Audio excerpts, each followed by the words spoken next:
नमस्कार, जय हिंद, वंदे मातरम। दोस्तों, स्वागत है आपका आपके अपने यूट्यूब चैनल रॉयल एकेडमी पर। सभी भाई बहन और गृहिणियों से मेरा निवेदन है कि वीडियो को अंत तक जरूर देखिए। इसमें महत्वपूर्ण 100 प्रश्न संकलित हैं विश्व ज्योग्राफी के। इन प्रश्नों को आप बिल्कुल अपने मस्तिष्क पटल पर छाप लीजिए दोस्तों। बिल्कुल नौकरी पक्की करनी है। हमने जितने भी वीडियोस बनाई हैं उन सभी को आप देख लीजिए। इन्हीं से आपकी परीक्षा फतेह हो जाएगी दोस्तों।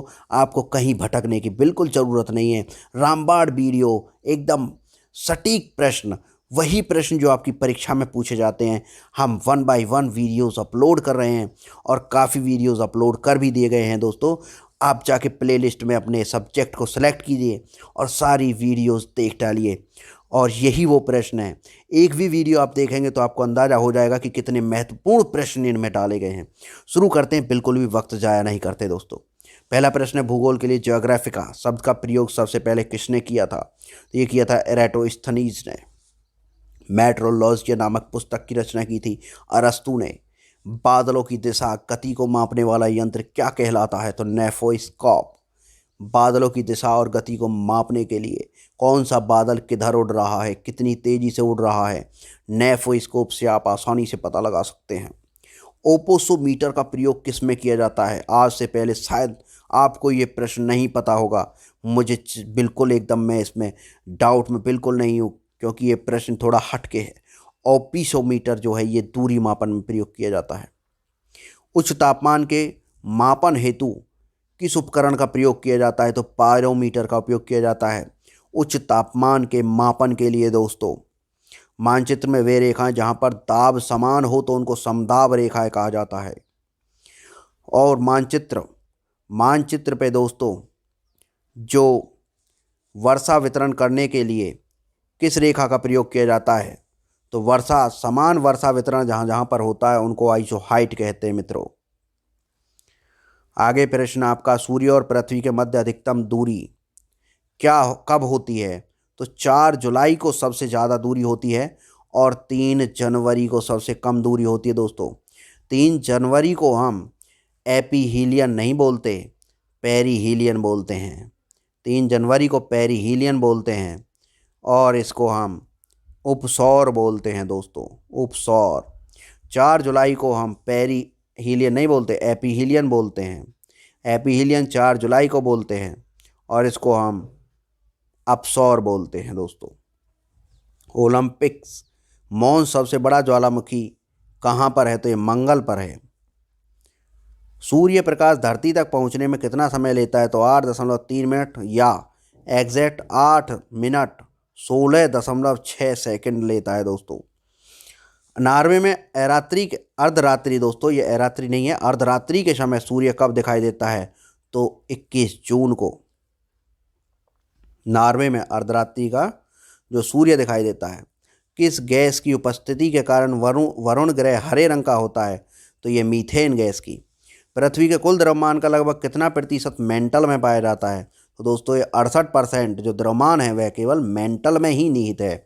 पृथ्वी की 3 संकेंद्रीय परतों में ऊपर की परत का नाम होता है सीमा। इंपोर्टेंट प्रश्नों से बिल्कुल एकदम लेस वीडियो है दोस्तों। वीडियो को अंत तक देख डाला तो लाइव चिंगा लाला। सारे प्रश्न यहीं से पूछे जाएंगे और प्रश्न बनते ही नहीं है। अन्य भी पार्ट आएंगे, उनको भी आप जरूर देखिएगा। अपने इस ज्ञान को बढ़ाते रहिए, इतना विशाल कर लीजिए कि नौकरी में प्रश्न जैसे ही आप परीक्षा में देखें तो आपको हल्का लगे। पृथ्वी के उत्तरी ध्रुव दक्षिणी ध्रुव को मिलाने वाली रेखा को देशांतर रेखा कहते हैं और देशांतरों की संख्या 360 होती है दोस्तों। इम्पोर्टेंट प्रश्न है, 360 देशांतरों की संख्या होती है और एक देशांतर को पार करने में जो समय लगता है वो 4 मिनट का लगता है। अंटार्कटिका महाद्वीप का सर्वोच्च पर्वत शिखर दोस्तों ग्रेट बियर झील है। सबसे ऊंचा जो अंटार्कटिका महाद्वीप का पर्वत शिखर है उसको ग्रेट बियर झील के नाम से जाना जाता है। अफ्रीका महाद्वीप की सबसे बड़ी झील कौन सी है? तो विक्टोरिया झील अफ्रीका महाद्वीप की सबसे बड़ी झील है दोस्तों और इसमें से नील नदी निकलती है और नील नदी पर ही आसवान बांध है। जावा और सुमात्रा द्वीप किस देश में है? तो इंडोनेशिया में है जावा और सुमात्रा द्वीप। प्लेट विवर्तनिक सिद्धांत किस वर्ष प्रस्तुत किया गया? तो 1960 की बात है दोस्तों। प्लेट विवर्तनिक सिद्धांत जो 1960 में जो प्रतिपादित किया गया। और दोस्तों ये जो हैसर हैस ने प्रतिपादित किया प्लेट विवर्तनिक जो सिद्धांत है, किसने प्रतिपादित किया 1960 में? तो हैसर हैस ने किया। जलमग्न कैनियन सर्वाधिक संख्या में किस महासागर में? तो प्रशांत महासागर में सबसे ज़्यादा जलमग्न कैनियन है। गंभीर सागरीय मैदान सर्वाधिक विस्तार किस महासागर में है? तो ये जो प्रशांत महासागर में है। और कोयला किस चट्टान में पाया जाता है? तो दोस्तों परतदार चट्टान में पाया जाता है कोयला। और इम्पोर्टेंट प्रश्न है, डेक्कन ट्रैपसेल समूह किसके कारण बना है? तो पूरे बेसाल्ट उद्गार के द्वारा जो है डेक्कन ट्रैपसेल बना है। अंतःसागरीय भूकंपों द्वारा उत्पन्न समुद्री लहरों को जो सुनामी कहते हैं दोस्तों, और ये जो है जापान में इनका नाम सुनामी रखा जाता है। और किस देश में सबसे ज़्यादा भूकंप आते हैं? तो वो जापान में ही आते हैं। किस ज्वालामुखी में उद्गार होते रहते हैं? तो जागृत जो ज्वालामुखी होती है उसमें उद्गार होते रहते हैं मित्रों। विश्व का सर्वाधिक ज्वालामुखी वाला क्षेत्र कौन सा है? तो फिलीपीन द्वीप समूह जो दोस्तों, यहाँ पर सबसे ज़्यादा ज्वालामुखी उद्गार है। हिमालय की उत्पत्ति जो टेथिस सागर से मानी जाती है। विश्व का सबसे लंबी पर्वतमाला जो है एंडीज पर्वतमाला है दोस्तों, और ये दक्षिण अमेरिका में स्थित है। एंडीज की पर्वतमाला कहाँ पर स्थित है? तो दक्षिण अमेरिका में स्थित है। और दोस्तों नदी के अपरदन से बनी स्थलाकृति क्या होती है? तो इसको गार्ज कहते हैं। नदी के अपरदन से जो है गार्ज बनती है। और यू आकार की जो घाटी बनती है वो हिमानी से बनती है। लेपीज किस क्षेत्र से संबंधित स्थलाकृति है? तो ये कार्स्ट से जो है लेपीज संबंधित है। मेघ गर्जन वायुमंडल की किस परत में होता है?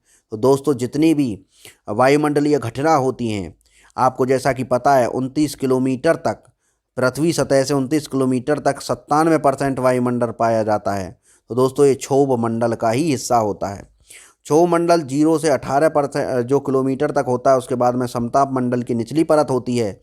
तो ये समताप मंडल की निचली परत तक ही जो है हमारा पूरा का पूरा वायुमंडल सिमट जाता है। और जो वायुयान बहते हैं वो समताप मंडल की ऊपरी परत में ही जो उड़ते हैं। तो मेघ गर्जन वगैरह ये सब भौतिक क्रियाएँ जो आसमानी क्रियाएँ होती हैं सब क्षोभ मंडल में होती हैं। संचार उपग्रह किस वायुमंडल में स्थिर होते हैं? तो दोस्तों वायुमंडल तक छोड़े जाते हैं। संचार उपग्रह जो है कहाँ तक छोड़े जाते हैं? तो जो आयनमंडल में जाके छोड़ दिए जाते हैं। व्यापारिक पवनें कहाँ से चलती हैं? तो ये उपोष्ण उच्च दाब से चलती हैं व्यापारिक पवनें जो उपोष्ण उच्च दाब से चलती हैं। प्रति चक्रवात किस क्षेत्र में कम होते हैं? तो भूमध्य रेखीय क्षेत्र में जो प्रति चक्रवात कम होते हैं। और दोस्तों प्रति चक्रवात में मैं आपको बता देता हूँ कि जो केंद्र में अधिक दाब वायु दाब पैदा होता है प्रति चक्रवात में, केंद्र में अधिक वायु दाब पैदा हो जाता है। और चक्रवात में केंद्र में कम वायु दाब होता है और बाहर ज़्यादा वायु दाब होता है। विश्व में वार्षिक वर्षा का औसत जो 100 सेंटीमीटर है। विश्व की सबसे बड़ी मीठे पानी की झील है वो विक्टोरिया झील है। और वेनु फास्पेन जलप्रपात किस नदी में स्थित है? दोस्तों ये जो 38 का आंसर होगा, विश्व की सबसे बड़ी मीठे जल की झील कौन सी है? तो विक्टोरिया झील नहीं दोस्तों। इसका आंसर आप जो है कमेंट बॉक्स में ज़रूर बताइए। बहुत ही आसान सवाल है, हालांकि इसमें गलत लिखा हुआ है, लेकिन आपको इसमें कमेंट बॉक्स में बताना है कि इसका सही आंसर क्या होगा। वेनु फास्पेन जलप्रपात किस देश में है? तो भाई नॉर्वे में है। मध्यरात्रि का देश है नॉर्वे। स्टॉकहोम और गोटेनबर्ग के मध्य स्थित नहर का क्या नाम है? तो गोटा जो है स्टॉकहोम और गोटेनबर्ग के मध्य में नहर है गोटा। कहाँ है? स्टॉकहोम और गोटेनबर्ग। देखो गोटेनबर्ग में तो गोटा वैसे ही आ गया, और स्टॉकहोम वैसे आप समझ लीजिए। तो गोटा कहाँ है? तो स्टॉकहोम और गोटेनबर्ग के बीच में। स्प्रूस, फर, चीड़ मुख्य रूप से कहाँ पाए जाते थे? टैगा वनों में पाए जाते हैं दोस्तों। साइबेरिया क्षेत्र में समशीतोष्ण कोणधारी वन को किस नाम से जाना जाता है? तो यही तो टैगा है। ये जो रूस का क्षेत्र है साइबेरिया दोस्तों, ये टैगा पाए जाते हैं यहाँ पर, समशीतोष्ण कोणधारी वन। विश्व का सबसे छोटा महासागर तो आर्कटिक महासागर है साहब। और महासागरों की सर्वाधिक गहराई कितनी मीटर है? तो सर्वाधिक गहराई जो है वो प्रशांत महासागर में पाई जाती है, 11,033 मीटर की गहराई। हम्बोल्ट की धारा किस तट के पास है? तो अमेरिका के पश्चिमी तट के पास में है जो हम्बोल्ट की धारा। तो दोस्तों इस तरह से अमेरिका का तट है, इधर पूर्वी हिस्सा है और इधर पश्चिमी हिस्सा है। तो यहाँ पर जो हम्बोल्ट की धारा बहती है पश्चिमी हिस्से पर। और ये दक्षिण अमेरिका के पश्चिमी हिस्से पर बहती है। किस द्वीप के द्वारा अगुलहास के भागों में विभक्त हो जाती है? अगुलहास जलधारा दो भागों में जो विभक्त हो जाती है। दोस्तों पहली बात तो ये कि जो अगुलहास की जलधारा है हिंद महासागर की जो जलधारा है, और ये मेडागास्कर के द्वारा दो भागों में विभाजित हो जाती है अगुलहास की जलधारा। अल नीनो इफेक्ट किसके साथ घनिष्ठ रूप से संबंधित है? तो भाई विषुवतीय प्रतिधारा के साथ में जो अल नीनो इफेक्ट जो जुड़ा हुआ है, विषुवतीय प्रतिधारा के साथ में अल नीनो इफेक्ट जुड़ा हुआ है। विश्व में सबसे ऊंचा ज्वार आता है तो फंडी की खाड़ी में, फंडी की खाड़ी में सबसे ऊंचा ज्वार आता है साहब। महासागरों में उठने वाले ज्वार भाटा का क्या कारण है? तो चंद्रमा के कारण, चंद्रमा का प्रभाव के कारण पानी ऊपर उठने लगता है, तो जिससे कि ज्वार और भाटा आता है। ज्वार भाटा की उत्पत्ति के संबंध में प्रगामी तरंग सिद्धांत का प्रतिपादन किसने किया दोस्तों? तो ज्वार भाटा की उत्पत्ति के जो बारे में कहा विलियम वेवेल ने बताया कि ज्वार भाटे की उत्पत्ति के बारे में प्रगामी तरंग का सिद्धांत विलियम वेवेल। कैस्पियन सागर में कौन सी नदी गिरती है? तो कैस्पियन सागर में गिरती है वोल्गा नदी। और दक्षिण अमेरिका की सबसे बड़ी नदी कौन सी है? तो अमेजन नदी है दोस्तों। ये कहाँ से निकलती है? विलफेरो से निकलती है। और नील नदी विक्टोरिया झील से निकलती है, जो कि विश्व की सबसे लंबी नदी है दोस्तों। हैम्बर्ग किस नदी के मुहाने पर है? तो एल्ब नदी के मुहाने पर है हैम्बर्ग। रोम नगर किस नदी के किनारे बसा है? तो टाइबर नदी के किनारे बसा है रोम। और बुडापेस्ट जो हंगरी की राजधानी है, यह डैन्यूब नदी के किनारे पर बसी हुई है। मोस्ट इम्पोर्टेंट प्रश्न का संकलन आपके खिदमत में पेश किया गया है, बिल्कुल पूरा रट लीजिए दोस्तों, और अपने दोस्तों के साथ में शेयर करना मत भूलिए ताकि उनकी भी तैयारी अच्छी हो।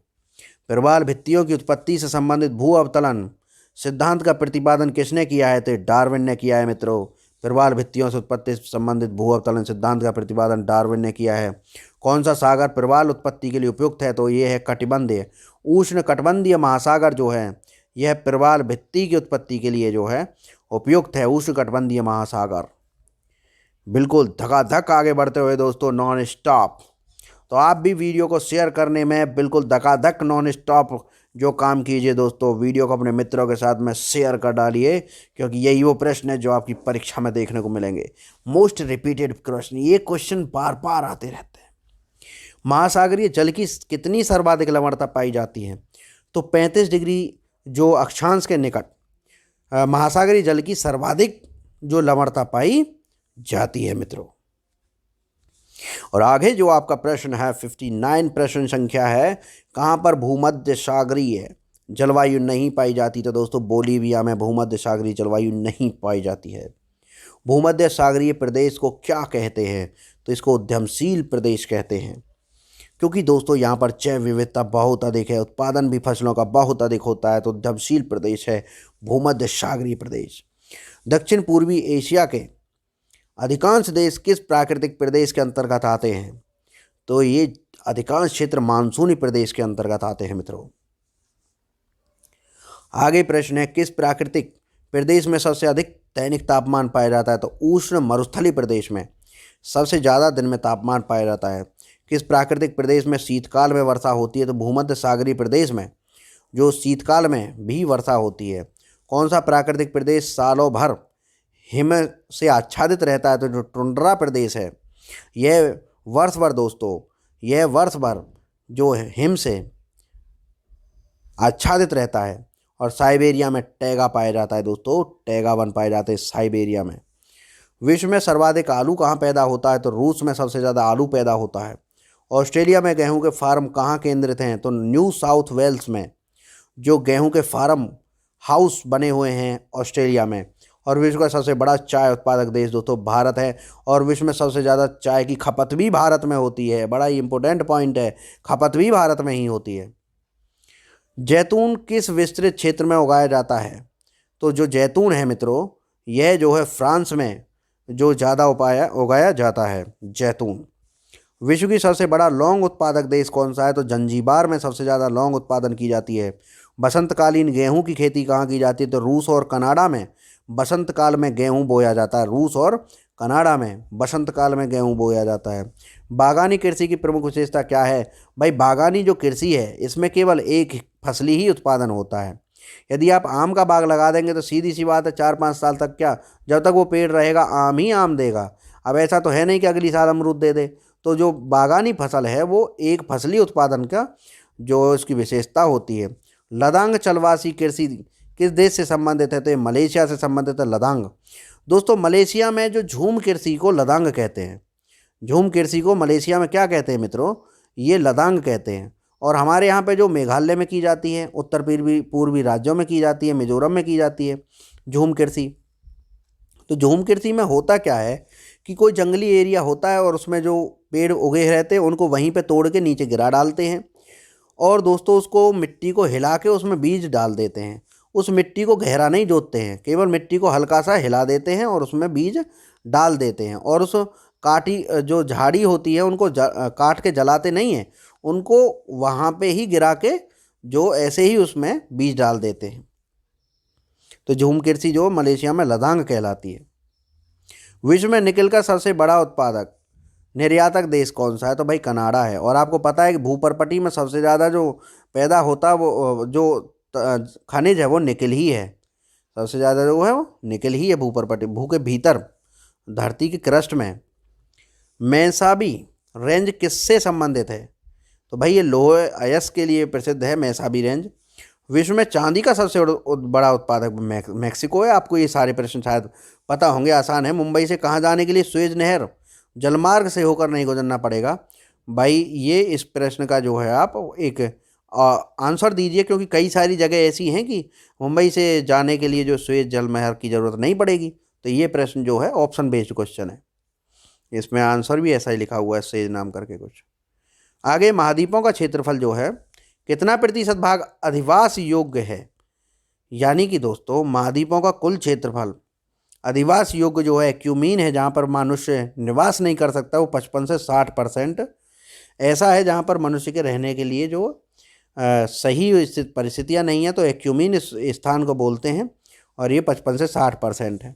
विश्व में जनसंख्या का सर्वाधिक भार कहाँ पाया जाता है? तो एशिया में सबसे ज़्यादा विश्व की जनसंख्या पाई जाती है। एक अनुमान के अनुसार विश्व की 70% आबादी किस वर्ष तक नगरों में सिमट जाएगी? 2050 वर्ष तक, सन 2050 तक जो ग्रामीण जनसंख्या वो सब शहरों में निवास करने पहुंच जाएगी, या ग्रामों को भी ऐसे डेवलप किया जाएगा कि वो भी शहरों का रूप ले लेंगे। तो उस स्थिति में लगभग 70% लोग जो शहरों में निवास करना प्रारंभ कर देंगे। तो 2050 तक का अनुमान है। विश्व जनसंख्या दिवस तो 11 जुलाई को मनाया जाता है। और दोस्तों विश्व जनसंख्या एक बहुत तेज़ी से बढ़ रही है, ये एक जो धुआंधार प्रोडक्शन चल रहा है। तो ये जो है 11 जुलाई को विश्व जनसंख्या दिवस मनाया जाता है। एशिया में मातृ मृत्यु दर किस देश में सबसे ज़्यादा है? तो भाई बांग्लादेश में जो मातृ मृत्यु दर है वह सर्वाधिक है। और जनसंख्या घनत्व भी एशिया का सर्वाधिक जो बांग्लादेश में है। न्यूनतम जनसंख्या वाला घनत्व वाला जो महाद्वीप कौन सा है? तो भाई ऑस्ट्रेलिया। ऑस्ट्रेलिया की जो आबादी है लगभग 2.5 से 3 करोड़ है दोस्तों, जितनी कि हमारी दिल्ली की आबादी है। और भारत लगभग 2.5 से 3 करोड़ आबादी हर साल पैदा कर देता है, उतनी तो ऑस्ट्रेलिया की आबादी पूरी बैठती है। 2025 में विश्व की अनुमानित जनसंख्या क्या होगी? तो भाई 8 अरब हो जाएगी। विश्व के किस महाद्वीप में आदिम जातियों की जनसंख्या सर्वाधिक है? तो अफ्रीका में आदिम जाति बहुत ज़्यादा है। और सर्वभक्षी श्रेणी के जो लोग होते हैं बुशमैन होते हैं, ये किसी भी चीज़ को मार के खा जाते हैं और इंसानों को भी मार के खा जाते हैं साहब बुशमैन। न्यूजीलैंड के निवासियों को जो है किवीज़ के नाम से जाना जाता है। और न्यूजीलैंड के निवासियों को कीवीज़ के नाम से जाना जाता है। और दोस्तों न्यूजीलैंड में एक और जनजाति निवास करती है, माओरी। और मलेशिया का प्राचीन नाम क्या है? तो मलेशिया का पुराना नाम है मलाया।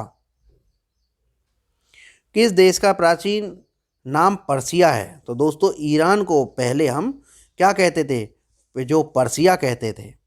ईरान का पुराना नाम पर्सिया है।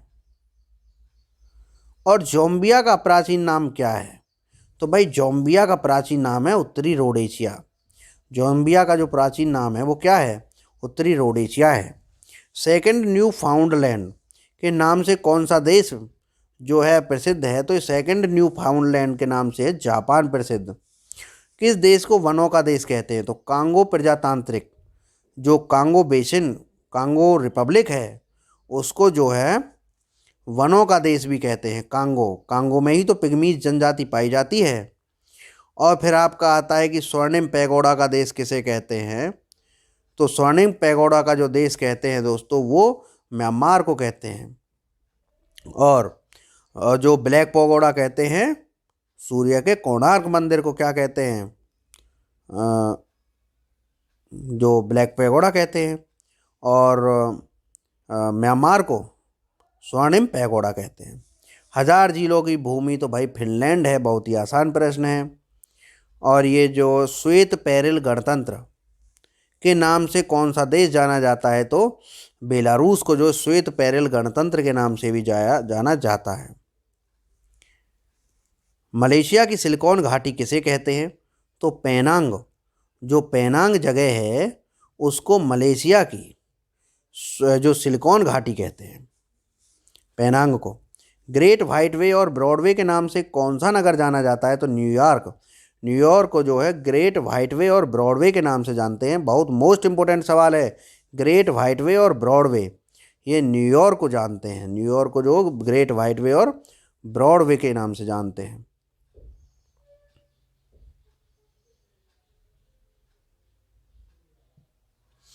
और अगला प्रश्न है आपका, क्वेकर सिटी के उपनाम से कौन नगर को जाना जाता है? तो भाई ये जो क्वेकर सिटी है, इसको फिलाडेल्फिया को कहते हैं। क्वेकर सिटी किसको कहते हैं? क्वेकर सिटी कहते हैं फिलाडेल्फिया को। फिलाडेल्फिया को क्वेकर सिटी कहते हैं। किसे भारत की सिलिकॉन घाटी कहते हैं? तो बेंगलोर को जो है सिलिकॉन घाटी कहते हैं, और वो पेनांग थी। स्पेन की मुंबई के नाम से कौन प्रसिद्ध है? तो स्पेन की मुंबई के नाम से बार्सिलोना प्रसिद्ध है मित्रों। बार्सिलोना को जो है स्पेन की क्या कहते हैं? मुंबई कहते हैं। बार्सिलोना को स्पेन की मुंबई कहा जाता है। और इस वीडियो का अंतिम प्रश्न है, सर्वाधिक संख्या में मरुस्थल किस देश में है? तो दोस्तों अफ्रीका में सर्वाधिक संख्या में क्या है? जो है मरुस्थल है।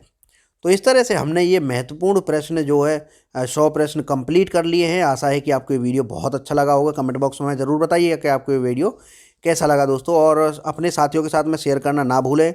बिल्कुल बने रहिए हमारे साथ में। और इस रॉयल एकेडमी परिवार को जो बढ़ाने की जिम्मेदारी आपके हाथ में है। हम मेहनत कर रहे हैं, इसको कितना आप बढ़ाते हैं ये सब आप तय करेंगे।